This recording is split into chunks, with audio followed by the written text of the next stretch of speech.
baik bagiku.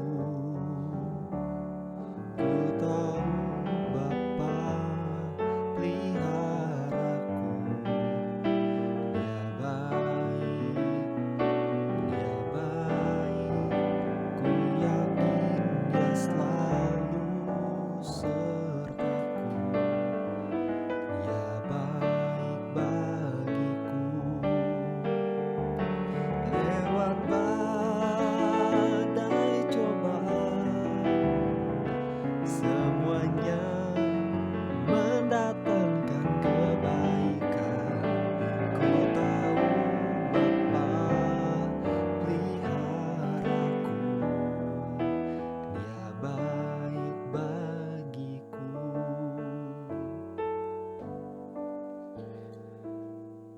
Imamat pasal 14 ayat yang ke-31. Yang seekor sebagai korban penghapus dosa dan yang seekor lagi sebagai korban bakaran. Di samping korban sajian, dengan demikian imam mengadakan pendamaian bagi orang yang akan ditahirkan di hadapan Tuhan. Pasal 14 ayat yang ke-54 sampai 57. Itulah hukum tentang setiap penyakit kusta kudis kepala, tentang kusta pada pakaian dan rumah, tentang bengkak, bintil-bintil dan panau, untuk memberi petunjuk dalam hal najis atau dalam hal tahir. Itulah hukum tentang kusta. Bangsa Israel membutuhkan petunjuk dari Tuhan. Banyak hal yang mereka butuhkan. Salah satunya yang paling mereka sadari adalah petunjuk kemana arah mereka harus pergi. Karena di tengah-tengah padang gurun, mereka tidak tahu utara, barat. Mereka bahkan tidak tahu kemana Tuhan membimbing mereka untuk mereka bisa tiba di tanah perjanjian, di tanah yang berlimpah susu dan madunya. Maka Tuhan memberikan petunjuk dengan memberikan tiang awan dan tiang api. Dan setiap orang Israel harus mengikuti petunjuk Tuhan. Disinilah Tuhan bukan hanya memberikan petunjuk arah langkah kemana harus mereka melangkah, tetapi Tuhan pun memberikan petunjuk untuk mereka boleh hidup. Bagaimana mereka yang tidak bisa lepas dari segala kenajisan boleh memperhatikan dirinya. Apa yang harus mereka lakukan ketika mereka menjadi najis? Apa yang harus mereka lakukan ketika mereka memiliki bintil-bintil atau panau? Namun kita pikir Tuhan hanya fokus di dalam kesehatan orang-orang Israel waktu itu. Tidak. Tuhan juga berfokus kepada benda-benda yang ada di sekitar orang Israel waktu itu. Tuhan melihat apakah setiap rumah yang ditinggali oleh, setiap kemah yang ditinggali oleh orang Israel adalah tempat yang layak ditinggali atau tidak. Sehingga ada sedikit bercak, Tuhan sangat concern dan harus membakar perkemahan itu. Agar apa?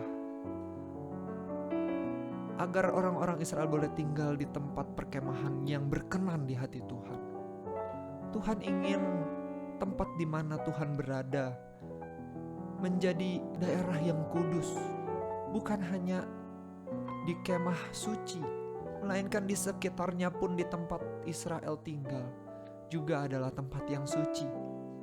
Dan Israel tidak menjadi orang-orang yang mati karena kekudusan Allah.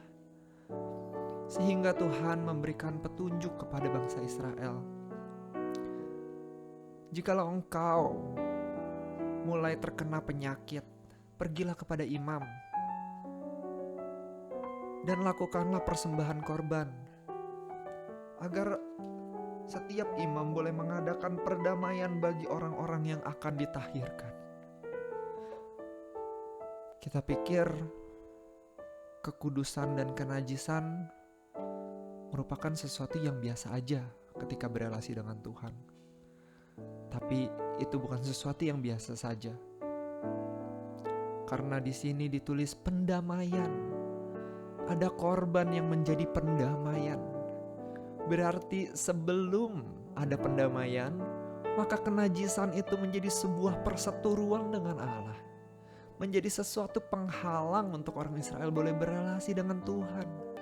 Hal itu yang membuat orang-orang Israel sangat berhati-hati dalam melakukan setiap ibadah mereka. Adakah kita melihat anugerah Tuhan yang begitu besar kepada setiap kita?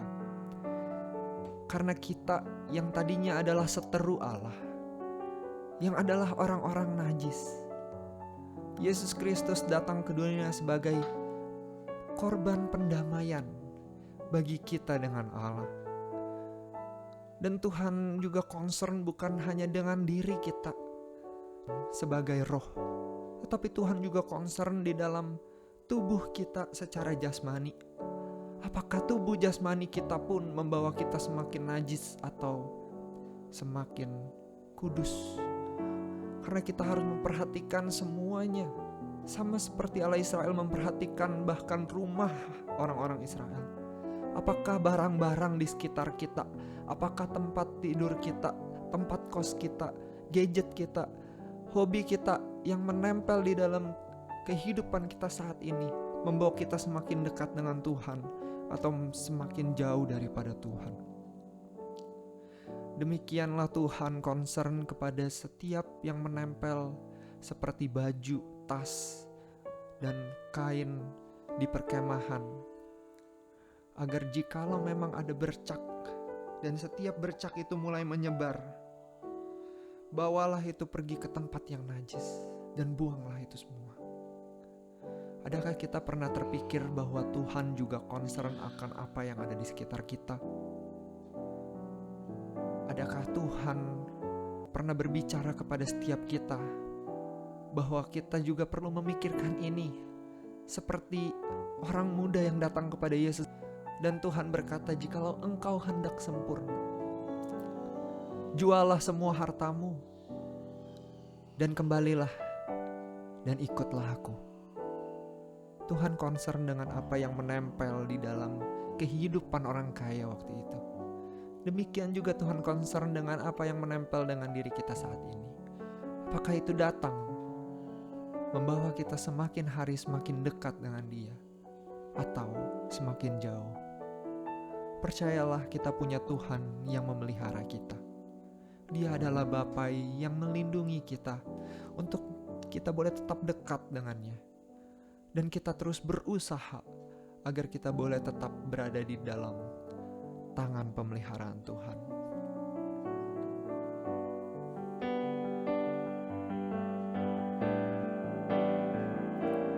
Ku tahu Bapa peliharaku,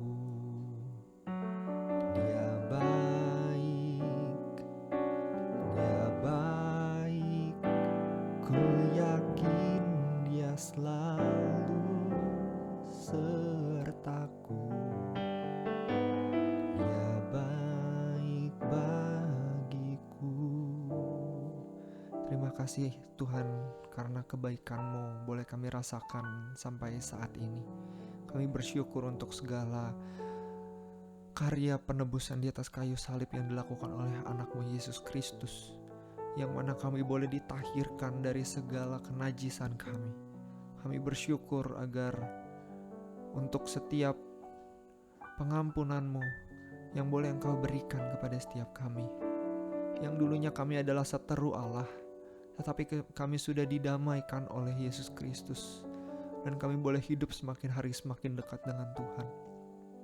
Tuhan, terima kasih untuk concern Tuhan atas benda-benda di sekitar kami, atas orang-orang di sekitar kami, atas environment yang saat ini menempel di dalam diri kita.